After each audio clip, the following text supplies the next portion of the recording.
Let's now go across live to Defence Minister Rajnath Singh's address at HAL's Nashik facility. Maharashtra government के minister of water resources Shri Girish Mahajan, secretary defence production Shri Sanjeev Kumar, doctor DK Sunil, CMD Hindustan aeronautics limited, Shri Saket Chaturvedi, CEO HAL complex Nashik, रक्षा मंत्रालय, राज्य सरकार, armed forces के सभी officials, हमारे HAL के सभी कर्मी, इंडस्ट्री पार्टनर्स, एकेडमिशियंस, मीडिया के मेरे मित्रों, देवियों व सज्जनों, नासिक के HAL के कैंपस में पहली बार मुझे आने का अवसर प्राप्त हुआ है।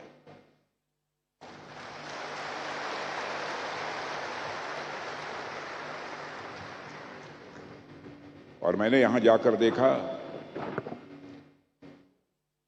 यहां जितने भी लोग लगे हुए हैं काम में, जिस परिश्रम के साथ वह काम कर रहे हैं, और यह सब तो बातें अपनी अलग है, उनके चेहरे के ऊपर जो मैंने उमंग और उत्साह देखा है, मैं उसकी अपनी तरफ से भूरी भूरी प्रशंसा करता हूं। आज कुछ बोलने के पहले मैं हमारे पायलट्स जिन्होंने LCA Mark 1A, HTT 40 और 230 MKI जब वो फ्लाइंग कर रहे थे तो मैं बहुत ही गौर से बैठे हुए उन्हें देख रहा था। इस शानदार फ्लाइंग के लिए मैं group captain KK Venugopal, group captain Pratyush Awasthi, खड़े हो जाइए, group captain Pratyush Awasthi, Su-30 और Su-30 MKI के YNK रथ, विंग कमांडर YNK रथ, गुड, कांग्रेचुलेशन, और विंग कमांडर श्री संजय वर्मा, मैं आप सभी को अपनी शुभकामनाएं देता हूं। और आपने देखा कि कार्यक्रम प्रारंभ होने के पहले जब श्री प्रभु राम का भजन हो रहा था, श्रेया जोशी ने बहुत ही अच्छी तरह यह भजन प्रस्तुत किया है। मैं श्रेया को अपनी तरफ से आशीर्वाद देता हूं, और मुझे किसी ने बताया कि श्रेया जोशी का जन्मदिन भी है। यहां श्रेया नहीं है क्या? वहां पर कहाँ है? ओ, वहां बैठे। बेटा, तुम्हारे लिए हमारी बहुत बहुत शुभकामनाएं हैं, आशीर्वाद।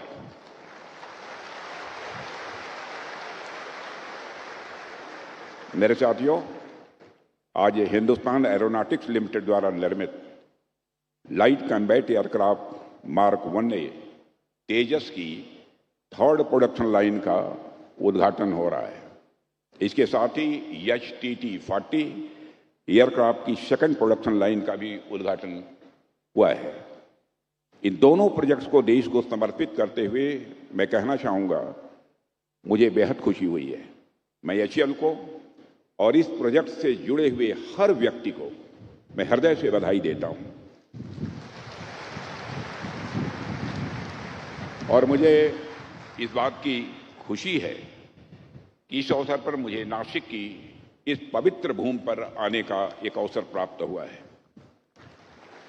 नासिक का जहां तक प्रश्न है, नासिक की धरती अपने आप में बहुत ही हिस्टोरिकल है, ऐतिहासिक है। नासिक के त्र्यंबकेश्वर में भगवान शिव का विराजते हैं, जहां भगवान शिव त्रयंबक के रूप में हमें यह सिखाते हैं कि सृष्टि की रचना, पालन और संहार तीनों एक ही दिव्य चेतना से उत्पन्न होते हैं। यही कारण है कि यहां आकर ऐसा लगता है जैसे मैं किसी दिव्य भूमि पर आ गया। हालांकि साथियों, नासिक की यह भूमि केवल आस्था की नहीं है, श्रद्धा की ही नहीं है, बल्कि सेल्फ रिलायंट और कैपेबिलिटी का भी यह प्रतीक बन चुकी है। यहां एक और आस्था है, तो वहीं दूसरी ओर इसी नासिक की धरती पर हिंदुस्तान एरोनॉटिक्स लिमिटेड का एक गौरवशाली कैंपस भी राष्ट्र की रक्षा शक्ति को सिंबलाइज करता है, यानी उसका प्रतीक बनकर खड़ा है। और आज जब मैंने नासिक डिवीजन में तैयार किए गए सुखोई 30 LCA और STT-40 विमानों की उड़ान देखी तो मेरा सीना गर्व से चौड़ा हो गया।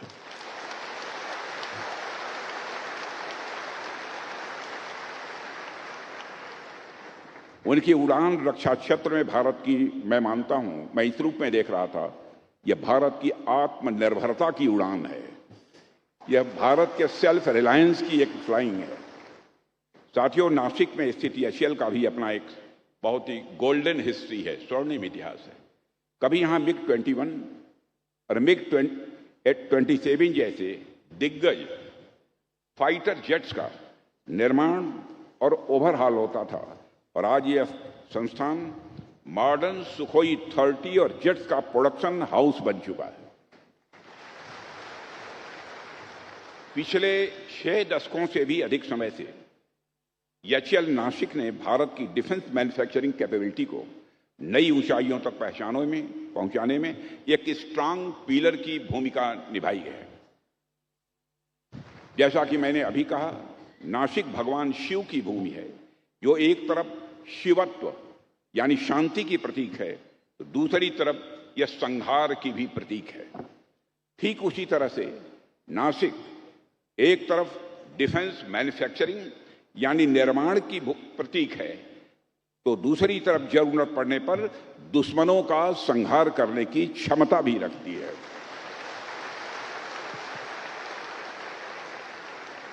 तो एक तरह से नासिक में भी, इस कैंपस में भगवान शिव की भावना दिखाई देती है।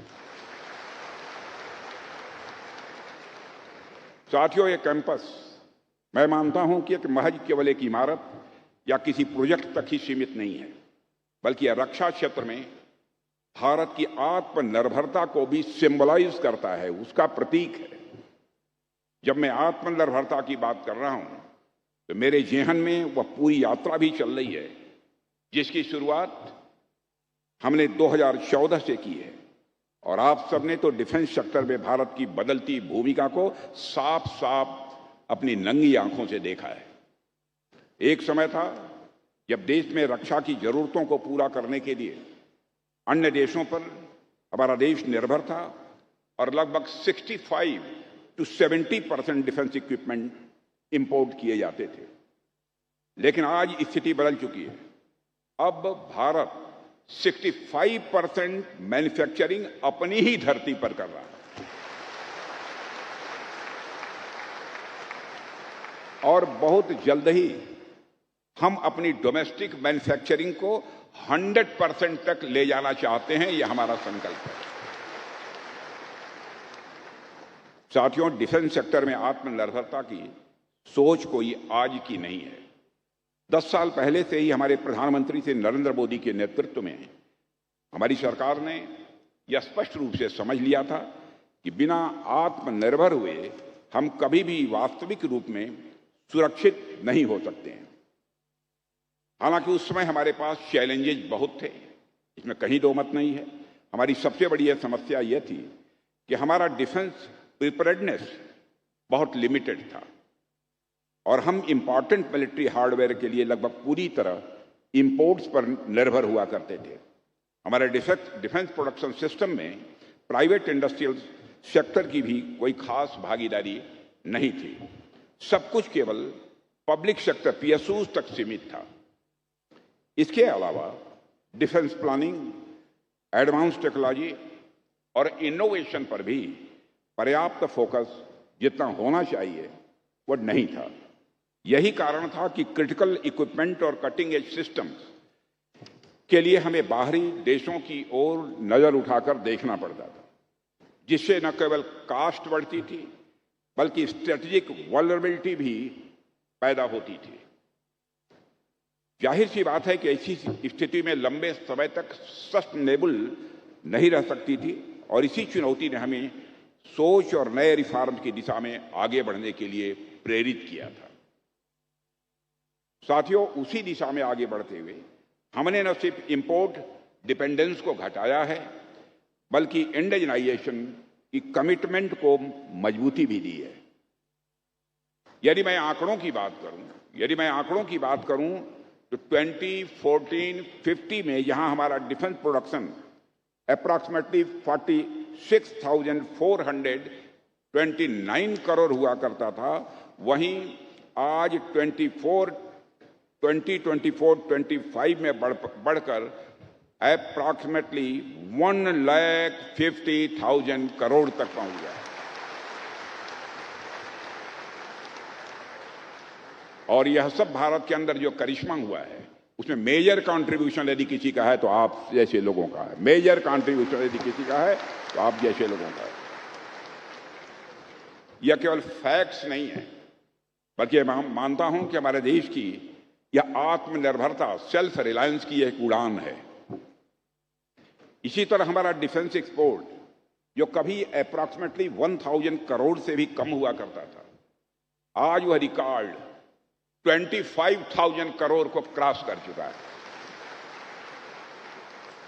और मैं एज ए डिफेंस मिनिस्टर आपको विश्वास दिलाता हूं, जिस तरीके से डिफेंस मिनिस्ट्री में हमारी टीम जिस जील के साथ और जिस मिशन के साथ काम कर रही है, 2029 आते आते हम इस फिगर को ले जाना चाहते हैं 3 लाख करोड़ रुपए तक का।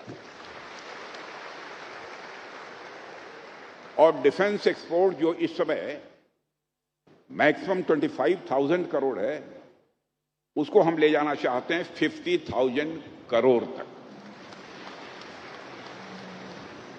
साथियों, पिछले 10 वर्षों में जिस रफ्तार से भारत ने डिफेंस और टेक्नोलॉजी के क्षेत्र में आत्मनिर्भरता हासिल की है, वह वाकई में अद्भुत है, अनइमेजिनेबल है। मैं ऑस्ट्रेलिया गया था, वहां के defence minister, deputy prime minister, वहां के प्राइम मिनिस्टर, सारे लोगों से हमारी बातचीत हुई। भारत के बारे में, भारत के डिफेंस के बारे में जो वह चर्चा उन्होंने की, मैं मित्रों यही कहना चाहता हूं, भारत का रक्षा मंत्री होने के नाते मेरा भी सीना चौड़ा हुआ है।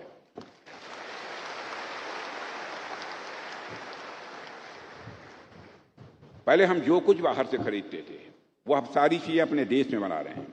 Fighter aircraft, missiles, engines, electronic warfare systems, इन सभी क्षेत्रों में भारत ने जबरदस्त प्रोग्रेस की है।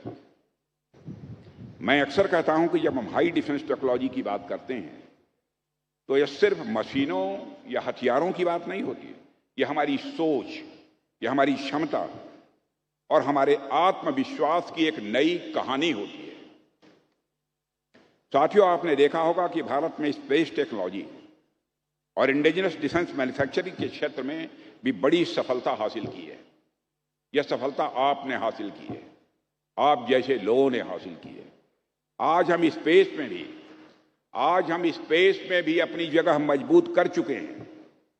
आज हमारी एरोस्पेस इंडस्ट्री भी रैपिड ग्रोथ शो कर रही है। हमने मेक इन इंडिया के अंतर्गत लोकल मैन्युफैक्चरिंग को इनकरेज करने और एरोस्पेस इक्विपमेंट के प्रोडक्शन जैसे इनिशिएटिव्स भी उठाए हैं। साथियों, आज के समय में युद्ध के तौर तरीके जितनी तेजी से बदल रहे हैं, आप सब उससे अच्छी तरह वाकिफ हैं। आज artificial intelligence, cyber warfare, drone systems और नेक्स्ट जनरेशन एयरक्राफ्ट जैसी चीजें भविष्य की एक दिशा तय कर रही है। अब युद्ध सिर्फ जमीन या आसमान में नहीं, बल्कि अनेक फ्रंटियर्स पर भी लड़े जा रहे हैं। भारत को इस नई रेस में हमेशा आगे रहना है, हम कभी पीछे नहीं रहना चाहते। और मुझे लगता है भारत जितनी तेजी के साथ आगे बढ़ रहा है और इंटरनेशनल कम्युनिटी में भारत के बारे में जो एक परसेप्शनल चेंज आया है, लोगों की सोच में बदलाव आया है। आप जाइए दुनिया के दूसरे देशों में, बहनों भाइयों, भारत के बारे में जो उनकी धारणा बनी है, उसको उनके मुख के द्वारा सुनकर स्वाभाविक रूप से अपना भी सीना चौड़ा होता है।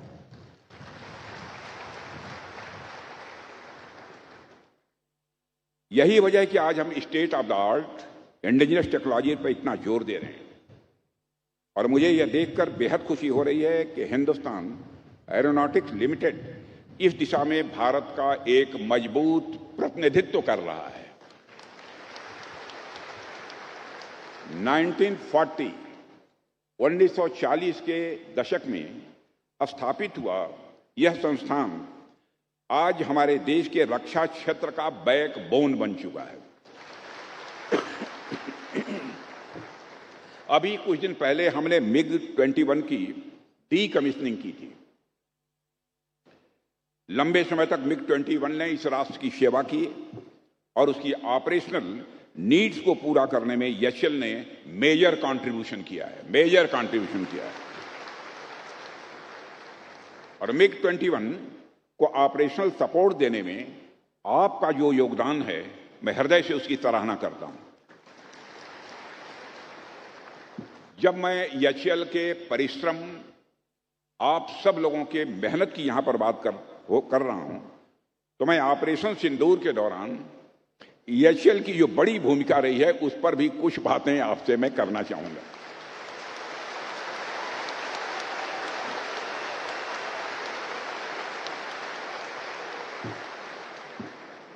मेरे साथियों, भारत की सुरक्षा से जुड़ा हुआ जो पूरा इतिहास है, उसमें महज कुछ पल ही ऐसे हैं, महज कुछ क्षण ही ऐसे हैं जब एक साथ पूरे सिस्टम की असली परीक्षा ली गई है। ऑपरेशन सिंदूर ऐसा ही एक मिशन था। इस मिशन में हमारी सेनाओं ने न सिर्फ अपने शौर्य और पराक्रम का परिचय दिया, बल्कि इंडिजिनस प्लेटफॉर्म्स, स्वदेशी प्लेटफॉर्म्स पर अपने भरोसे को और भी साबित किया है। इस दौरान एचएएल की टीम ने, मैं जानता हूं क्योंकि मैं तो लगातार मॉनिटरिंग कर रहा था, इस दौरान एचएएल की टीम ने 24 घंटे लगातार विभिन्न ऑपरेशनल साइट्स पर सपोर्ट दिया है।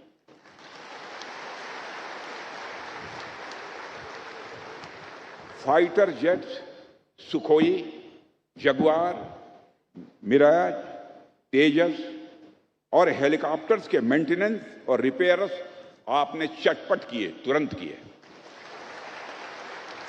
ताकि आपने यह क्यों किए? ताकि भारतीय वायुसेना की ऑपरेशनल रेडीनेस ये बनी रहे, किसी भी सूरत में ये कमजोर न होने पाए। यह इस बात का प्रतीक था कि जब बात देश की सुरक्षा की आएगी तो हम इक्विपमेंट खुद भी बना सकते हैं और उन इक्विपमेंट से खुद की रक्षा भी कर सकते हैं। मैं इस अवसर पर एचएएल परिवार को पुनः एक बार हार्दिक बधाई देता हूं। और मेरे साथियों, आपने साबित किया है कि जब डेडिकेशन और इनोवेशन ये साथ चलें तो कोई भी लक्ष्य किसी भी सूरत में असंभव हो ही नहीं सकता। मुझे जानकर भी बेहद खुशी हुई है कि नासिक की टीम ने सुखोई 30 पर ब्रह्मोस मिसाइल की एस्टेब्लिशमेंट का एक महत्वपूर्ण काम किया है।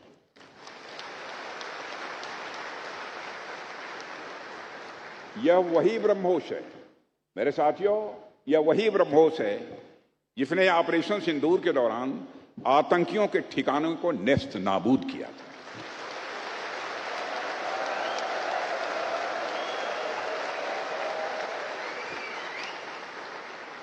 और जब इस नई प्रोडक्शन लाइन के उद्घाटन के साथ यहां made in India fighters and trainers के प्रोडक्शन का भी एक नया युग शुरू हो रहा है।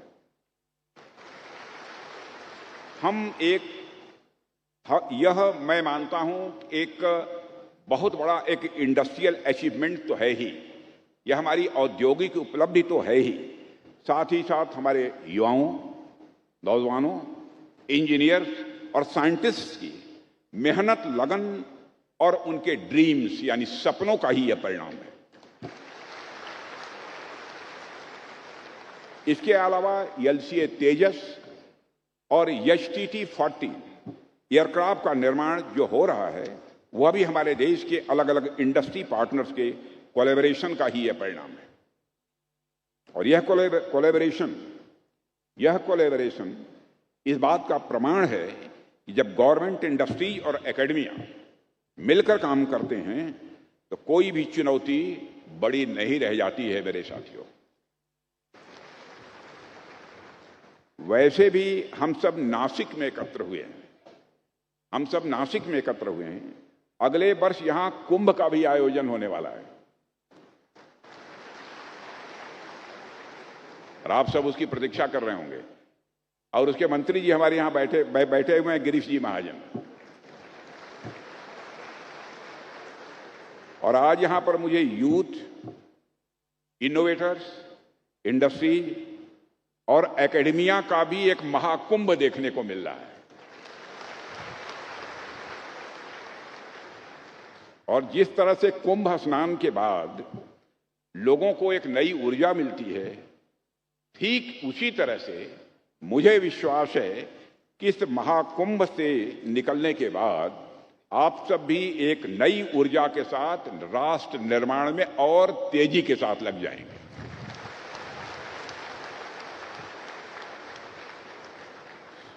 साथियों, यहां मैं यह कहना चाहता हूं कि हमें अब सिर्फ LCA तेजस या HTT-40 तक सीमित नहीं रहना है।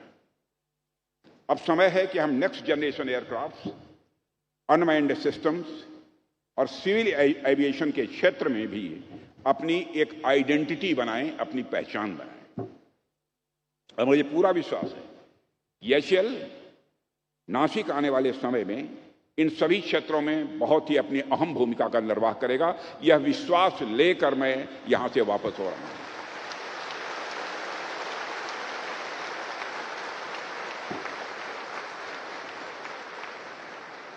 और साथियों, मुझे यह जानकारी प्राप्त होने पर खुशी हुई है, अच्छा लगा है कि नासिक डिवीजन में अब सिविल और मिलिट्री एविएशन दोनों के लिए एक साथ MRO, maintenance, repair and overhaul की सुविधा स्थापित की गई है। यह दिखाता है कि भारत में अब सिविल और मिलिट्री एविएशन दोनों ही एक प्लेटफॉर्म पर मिलकर आगे बढ़ रहे हैं। इस नई शुरुआत के साथ मैं यह भी विश्वास के साथ कह सकता हूं कि इससे नासिक और आसपास के क्षेत्रों में हजारों की संख्या में नए रोजगार के अवसर, जॉब अपॉर्चुनिटीज भी क्रिएट होंगी। यहां के नौजवानों के लिए ट्रेनिंग और एम्प्लॉयमेंट के भी नए रास्ते खुलेंगे और महाराष्ट्र और पड़ोसी राज्यों का भी इंडस्ट्रियल इकोसिस्टम इससे और ज्यादा मजबूत होगा। मैं भारतीय वायुसेना के उन वीर सैनिकों को भी प्रणाम करता हूं। मैं भारतीय वायुसेना के उन वीर सैनिकों को भी प्रणाम करता हूं जिन्होंने तेजस और HTT-40 जैसे भारतीय विमानों पर भरोसा जताया है।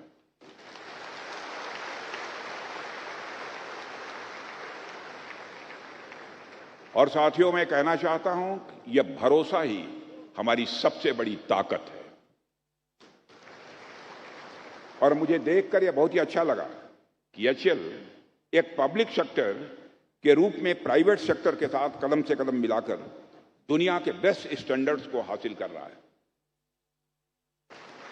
और यह भी अच्छी बात है कि HAL का यह पूरा कॉम्प्लेक्स अब पेपरलेस, डिजिटल और पूरी तरह से सस्टेनेबल है।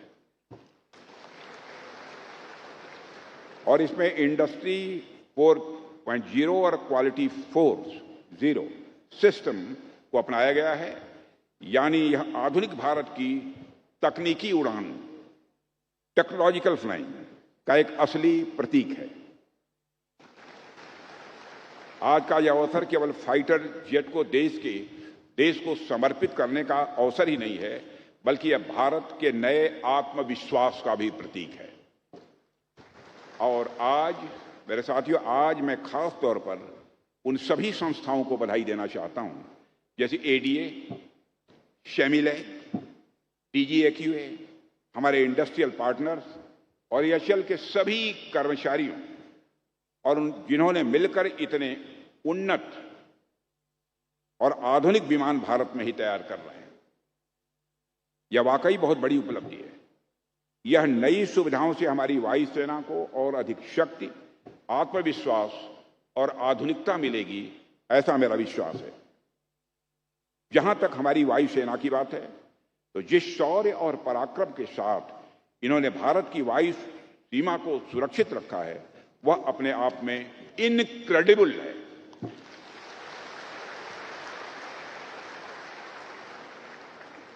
हमारे प्रत्येक एयर वॉरियर के पराक्रम पर हमारे प्रत्येक एयर वॉरियर के पराक्रम पर इस देश के बच्चे बच्चे तक को भरोसा है और नाज भी है।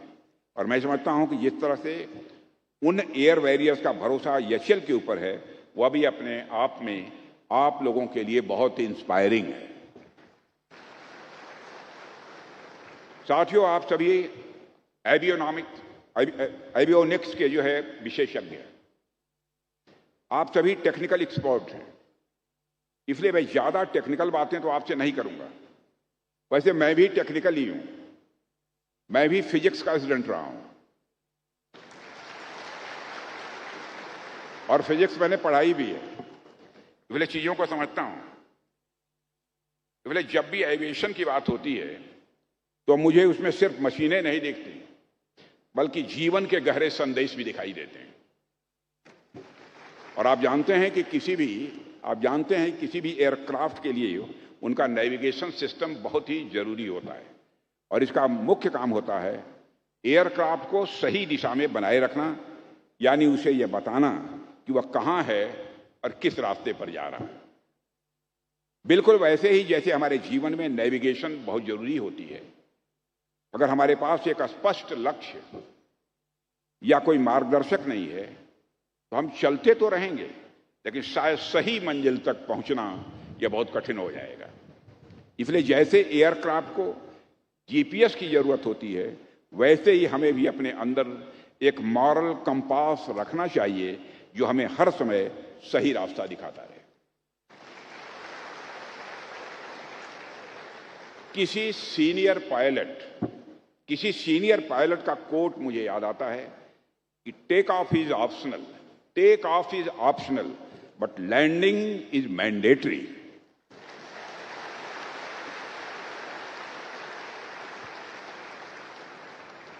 इसका मतलब यह है किसी भी काम की शुरुआत करना मेरे साथियों बहुत आसान है, लेकिन उसे अंत तक सफलतापूर्वक पूरा करना यह थोड़ा सा बहुत ही जिम्मेदारी वाला काम है।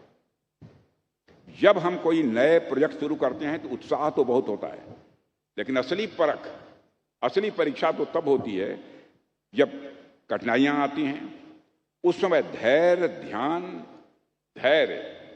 ध्यान और सही निर्णय की ही हमें सफलता तक पहुंचा सकते हैं। यह हम सबको याद रखना चाहिए।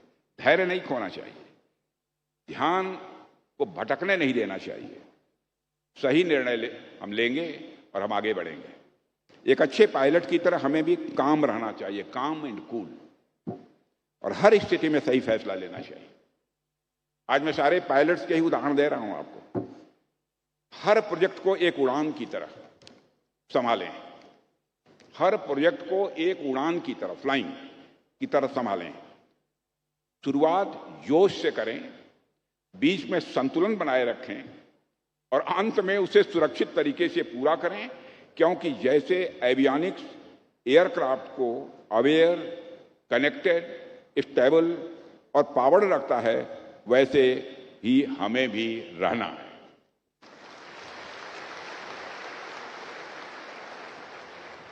हमारी दिशा साफ हो, कम्युनिकेशन मजबूत हो, आदतें अनुशासित हो, मन सदैव सजग रहे, सतर्क रहे और ऊर्जा में हमारी पॉजिटिविटी, सकारात्मकता यह बनी रहे।